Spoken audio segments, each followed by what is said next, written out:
So I thought I'd make this video quite quickly today. We're just coming out the marina.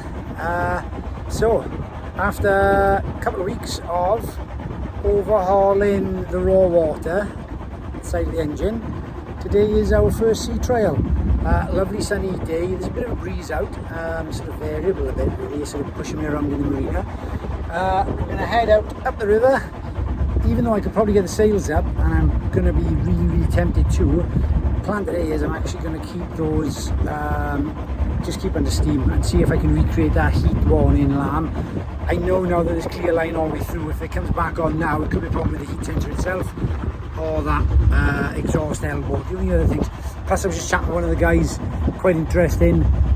Some he'd anti-fouled over several years of anti-fouling over the raw water strainer intake on the hull. He'd sort of like almost through like capillary action made the hole smaller and smaller and smaller, and that combined with a poor seal on the basket strainer. Or people who have the engines will know what I'm on about here. The rest of you just sort of stop watching now because it's boring. I understand.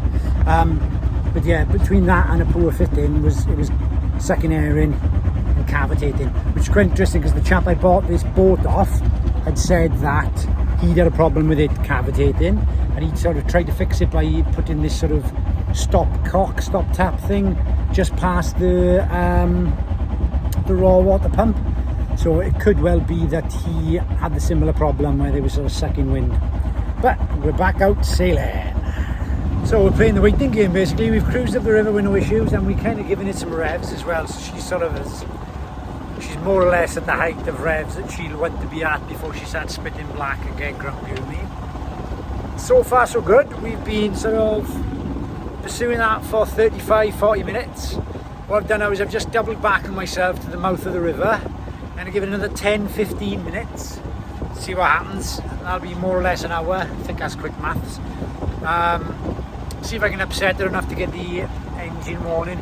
And at the moment I got two narratives in my head. Narrative one is give her an hour under steam and see what happens.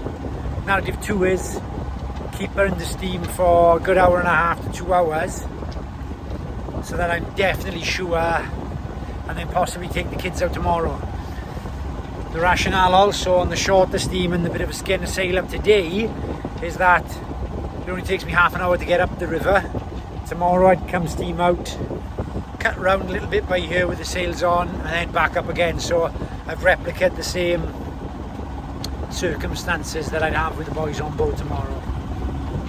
So stay tuned to see what I decide to do. Yeah, so I've done an hour now under steam, pretty high revs, so she seems pretty happy. I'm going to head back in, get with friends. I haven't seen the boys all week, so I'm going to go back and hang out there for a bit tonight, see if I can sail an evening on the sea tomorrow. Let's check the winds, make sure it's not too carnage.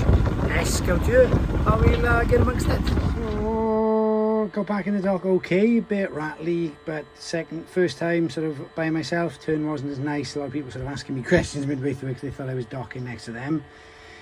Just as I pulled on dock, the heat alarm came back on, but I think that was because I'd given it some epic revs a couple of times, changing directions to try and correct some errors I'd made.